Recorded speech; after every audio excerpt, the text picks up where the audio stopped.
Tela, quería preguntarle cómo está la relación y las conversaciones que se están manteniendo con Guaidó en Venezuela en estos momentos, si hubo una evolución buena desde el punto de vista del gobierno argentino y también cuáles son los objetivos políticos y económicos del viaje que va a hacer el presidente en febrero a la India y a Vietnam. Gracias. Bueno, en primer lugar, como usted conoce, nosotros tenemos una posición muy nítida respecto a la recuperación de la democracia en Venezuela. Esto el presidente lo ha sostenido desde el día que inició su mandato. En lo que toca a los acontecimientos de las últimas semanas, también la República Argentina y en particular el presidente Macri han sido muy claros en el posicionamiento de que lo más importante para nuestro gobierno, y creemos que en eso está totalmente compartido por los argentinos, es la recuperación plena de la democracia en Venezuela, de las libertades civiles y políticas, y en este momento en particular, la importancia que tiene que Venezuela tenga condiciones, Venezuela y los venezolanos tengan condiciones de vida. Como todos ustedes saben, carecen de alimentos, carecen de medicamentos, hay dificultades para servicios elementales, como es el caso del agua. Por lo tanto, la creación de un mecanismo de asistencia humanitaria es sumamente importante. En estos últimos días, la comunidad internacional, donde Argentina a título individual y como parte del Grupo de Lima hemos reconocido la legitimidad de la Asamblea Nacional como único órgano dentro del Estado venezolano legítimamente constituido en función de las elecciones que se hicieron en el año 2015, que son las últimas que entendemos que fueron hechos con mecanismos correctos o transparentes y han sido elecciones con resultados objetivos. Este reconocimiento que ha hecho Argentina, que han hecho todos los otros miembros del Grupo de Lima, se ha ido extendiendo internacionalmente y hemos visto las decisiones adoptadas por diferentes países de la Unión Europea, como es el caso de Alemania, Francia, España, la decisión tomada por el Reino Unido, la decisión de Israel, la decisión de Australia. O sea, hay un conjunto de países en la comunidad internacional que entienden que lo más importante es el llamamiento a elecciones de manera urgente para devolver a todo el proceso político venezolano condiciones de libertad, de legitimidad, particularmente importante en este momento. Otros países de la región también han comenzado a manifestarse con esfuerzos de diálogo o con llamamientos al proceso eleccionario.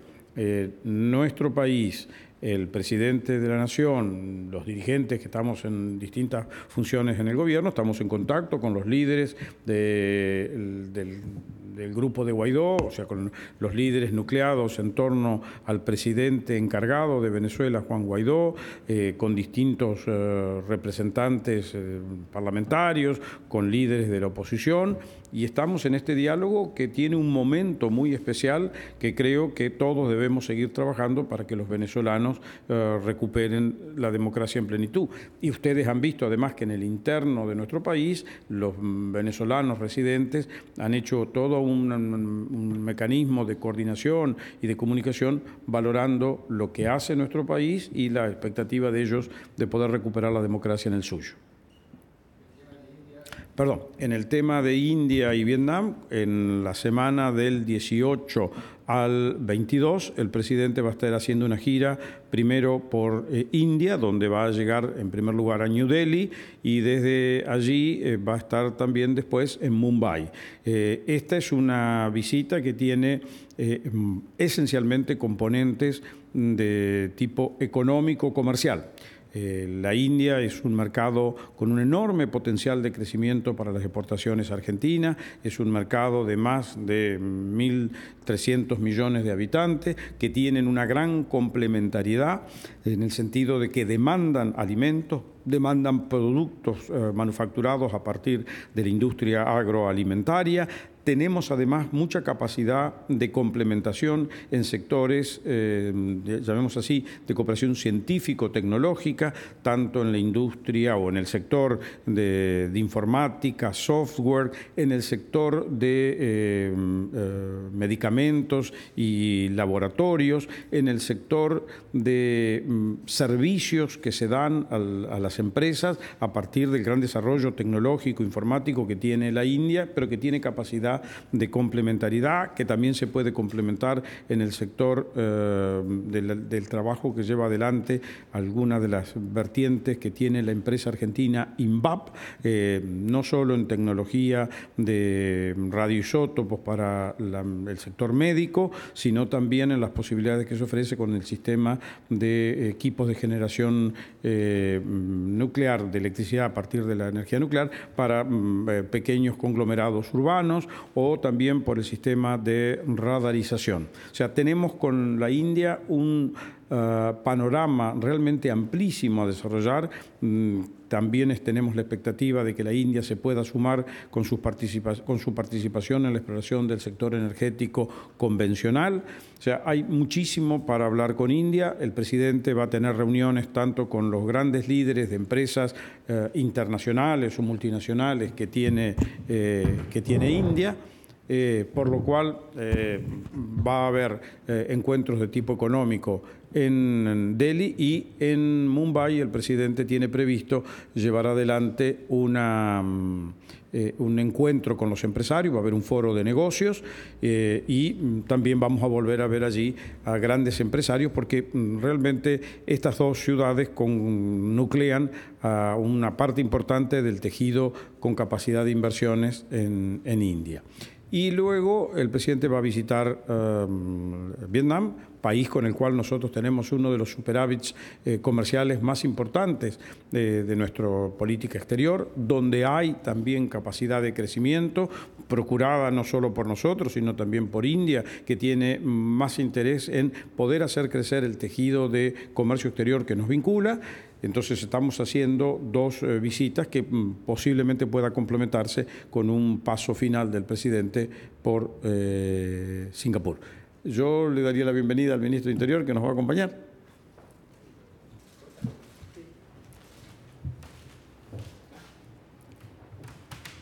No sé por qué. Buen día. Buen día. ¿Cómo le va? Muy bien. No sé cómo estamos, Val. ¿Quién le toca?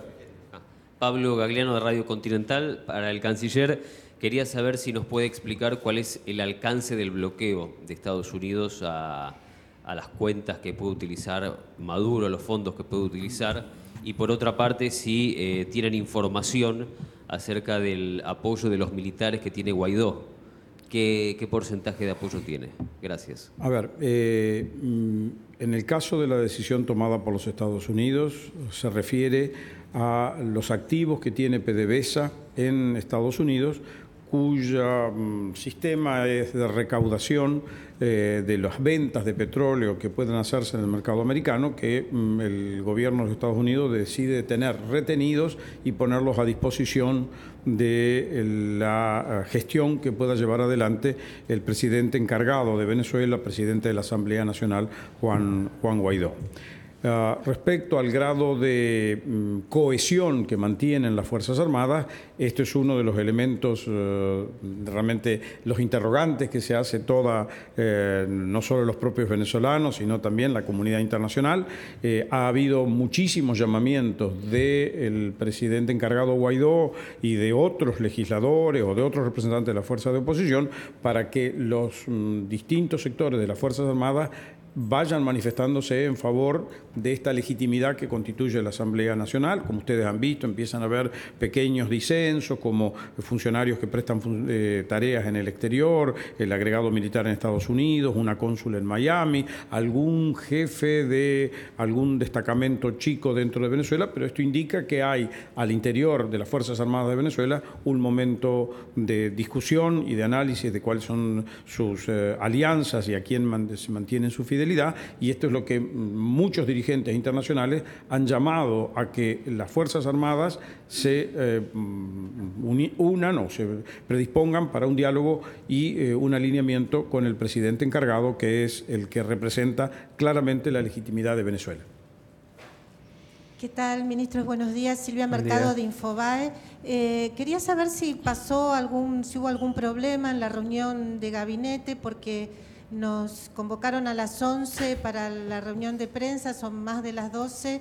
Entendemos que después usted, Rogelio Frigerio, tuvo un largo diálogo con el presidente Macri.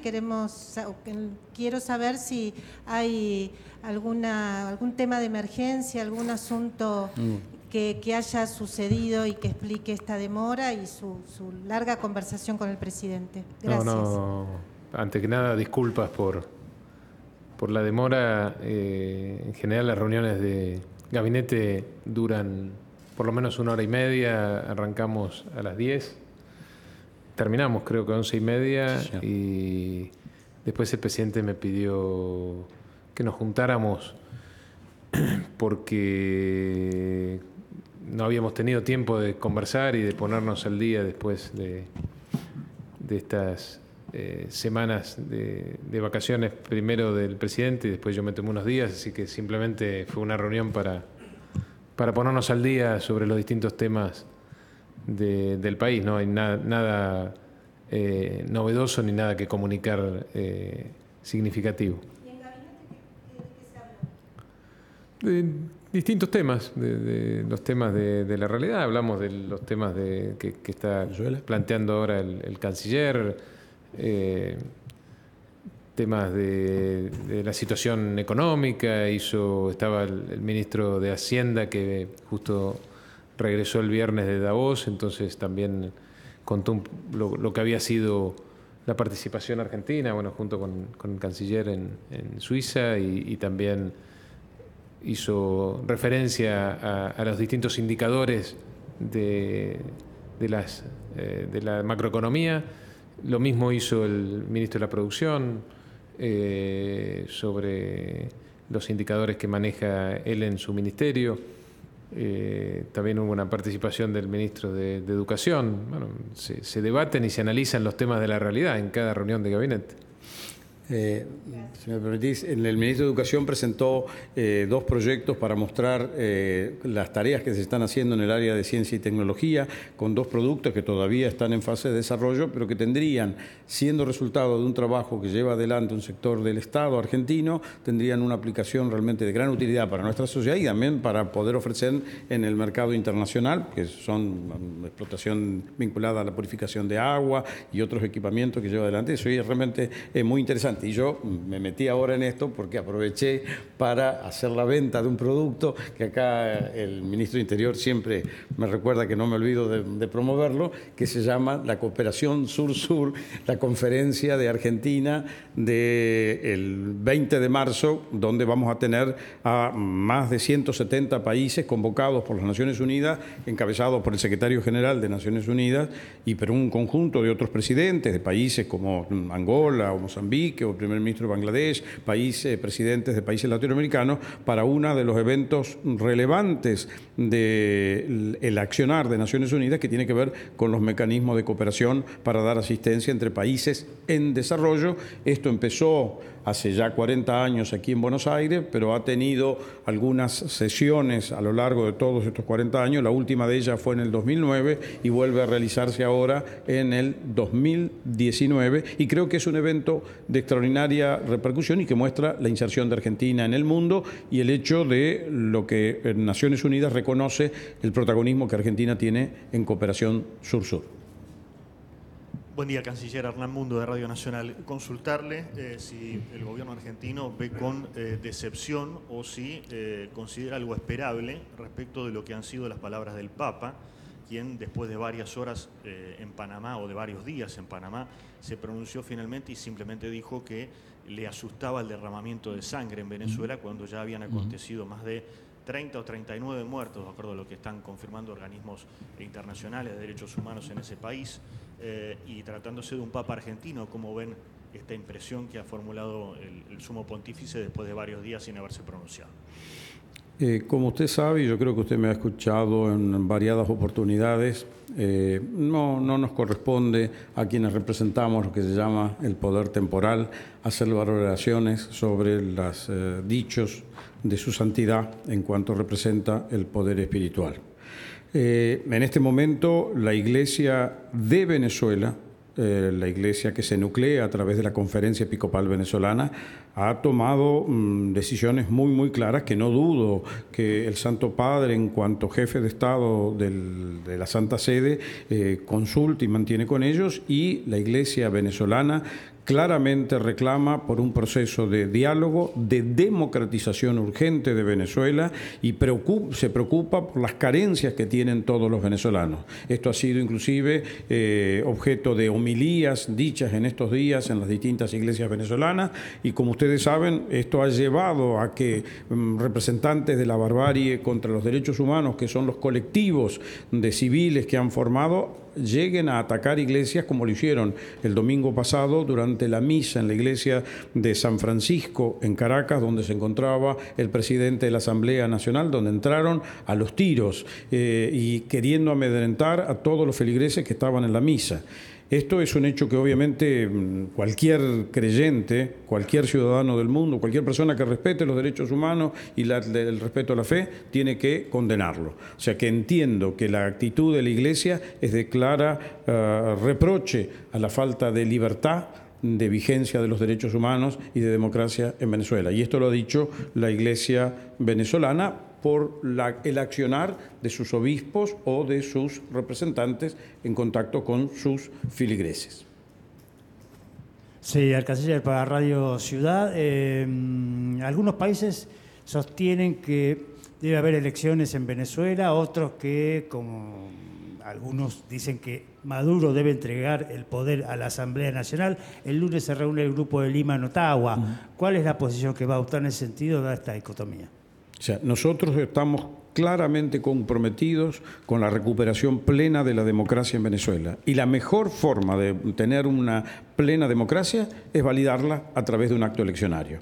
La convocatoria que se hace por distintos dirigentes internacionales de que se reconozca el gobierno en cabeza del presidente encargado Juan Guaidó tiene como finalidad subsiguiente que él convoque en el plazo más rápido posible al acto eleccionario, que le dé transparencia a la representatividad que surge de allí y permite encaminar en democracia la reconstrucción de Venezuela. Ya no es recuperación, va a haber que reconstruirlo prácticamente de cero. No funciona prácticamente nada, no funciona el tejido productivo, no funciona nada del sector de comercio y actividad económica, no funcionan los servicios y las instituciones han quedado completamente alteradas. Buenos días para ambos. Buen día. Para el canciller, quería preguntarle si la decisión del gobierno norteamericano de bloquear todo lo que tiene que ver con los fondos de PDVSA, de la estatal, petrolera estatal, se puede trasladar de alguna manera a la Argentina, más allá de las diferencias que hay entre Argentina y Venezuela en cuanto a cantidad, Argentina y Estados Unidos. Y al ministro del Interior, si se avanzó un poco con el temario de extraordinarias, y en ese caso dos proyectos, el de financiamiento que tiene que ver con su cartera y la vacante todavía en la Cámara Nacional Electoral, que está despertando mucha polémica con algún pedido del radicalismo con respecto a un nombre en particular. Gracias. Cierro Venezuela. Sí. Creo que esta pregunta ya la había formulado previamente antes de que entráramos en reunión de gabinete con el área de la unidad de investigaciones financieras, con la UIF. Estamos analizando cuáles son las posibilidades que tiene del seguimiento de la actividad que hace PDVSA y cuáles son las medidas que puede adoptar el gobierno argentino con respecto de esto, teniendo en cuenta que el accionar de PDVSA, más allá de las distribuidoras de combustibles que son relativamente reducidas porque parte de ese paquete ya fue enajenado, toda la actividad en general de PDVSA está acotada dentro de nuestro país. Eran dos preguntas, Jaime. Eran varias, pero sí, era financiamiento y la vacante en la Cámara. Sí, todavía no está cerrado, definido la convocatoria a extraordinarias y por ende tampoco los temas que eventualmente se tratarían en el Congreso. Como ustedes saben, financiamiento es uno de los temas que eventualmente podrían llegar a incorporarse. Y el otro tema, la Cámara todavía no se definió. ¿No hay un candidato del oficialismo? No se definió qué juez íbamos nosotros a elevar. última pregunta. Sí, la primera tiene que ver con el ministro del Interior. Le quería consultar cómo recibe el gobierno la actitud de algunas provincias, algunos gobernadores que han explicitado a sus usuarios que iban a subsidiar lo que el Estado Nacional dejaba de subsidiar en medio de la campaña, ¿no? Con un claro tinte electoral. Y por otro lado, aprovechando que está el canciller Fori, y a propósito de lo que ocurrió días atrás, cuando un delincuente de nacionalidad colombiana fue detenido en la Ciudad de Buenos Aires, que es lamentablemente un hecho que se viene repitiendo hace mucho tiempo, las autoridades de la Ciudad de Buenos Aires lo vienen denunciando, que la modalidad de motochorro ir destinado siempre de una nacionalidad puntual, que es Colombia, estos son datos oficiales, no es opinión mía, tenía antecedentes en Colombia y que pudo sortear el control migratorio porque no tenía un pedido lógico de Interpol. Bueno, teniendo en cuenta que el gobierno y el presidente firmó el decreto 70 en 2017 y que con ese decreto las autoridades nacionales se habían comprometido a que no ingresaran delincuentes o personas que hayan delinquido en su país, les quería consultar a ambos qué medida iban a tomar o si estaban analizando exigir algún tipo de convenio para que Colombia pudiera informar a la Argentina, que esa es la explicación oficial que ha dado Migraciones, de que no recibió la información correcta de Colombia para que esto no suceda. Muchas gracias. Empiezo por este último punto. Creo que todos los argentinos, la sociedad en general, está pidiendo que haya un mayor control migratorio y el movimiento que tienen los extranjeros dentro de nuestro país, fuera de aquellos que vienen por turismo. Estamos hablando de aquellos que vienen para residir. Y el concepto de la inmigración y la residencia fundamental es que aquí no se viene a delinquir. Nosotros tenemos una actitud migratoria predispuesta y positiva, porque Argentina es un país de inmigración.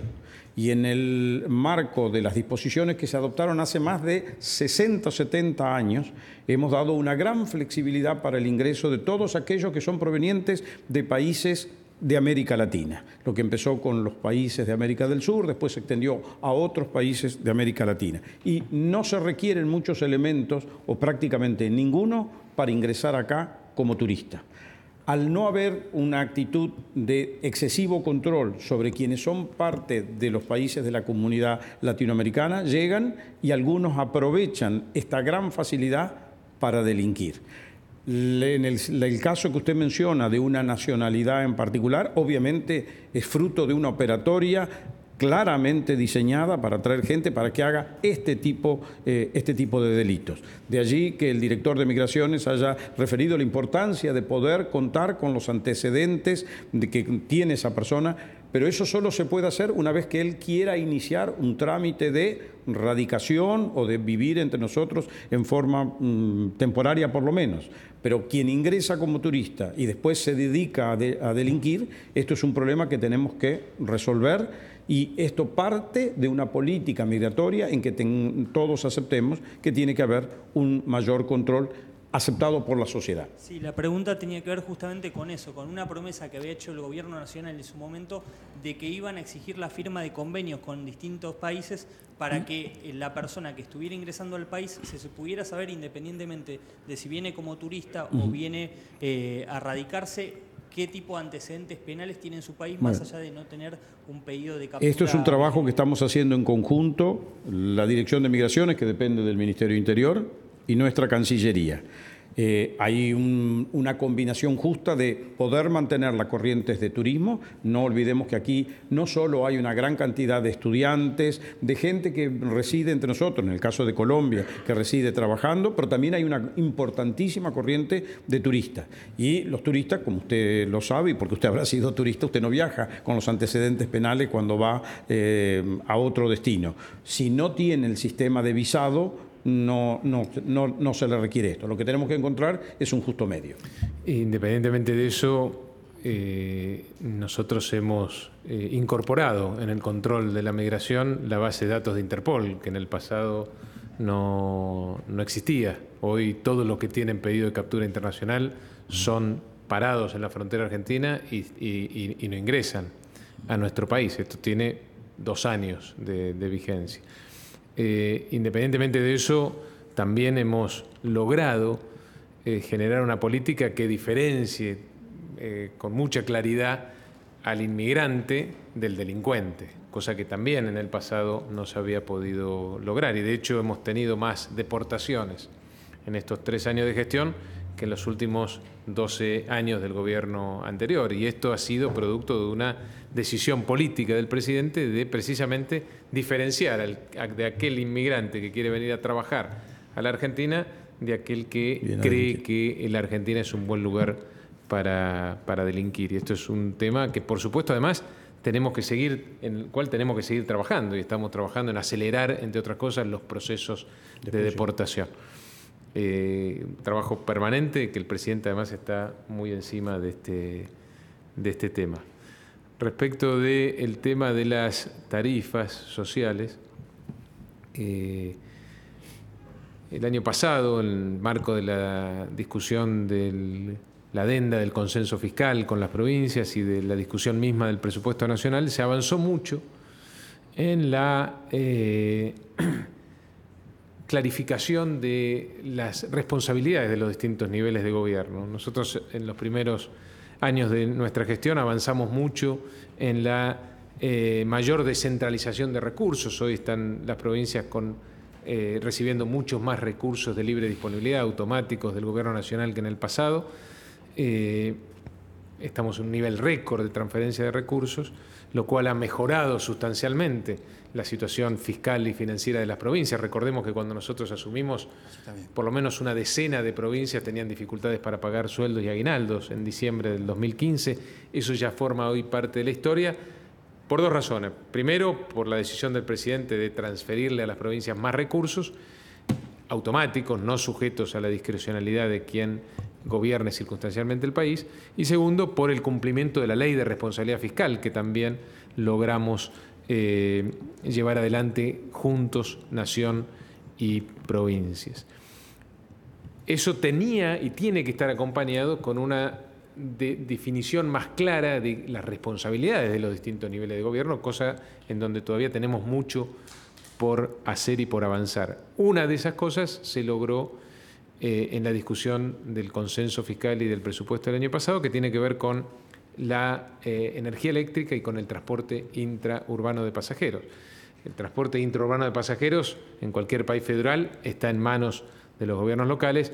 La distribución de la energía eléctrica y la tarifa social sobre la energía eléctrica, sobre todo cuando las provincias son las responsables de la distribución de la energía eléctrica, tiene sentido que también esté en manos de los gobiernos locales. Esto fue acordado en el consenso fiscal y fue acordado también que las tarifas sociales o los subsidios, tanto en el transporte intraurbano de pasajeros como en la tarifa social, lo definan cada una de las provincias, independientemente de lo que algunas de las provincias estén comunicándole a los usuarios.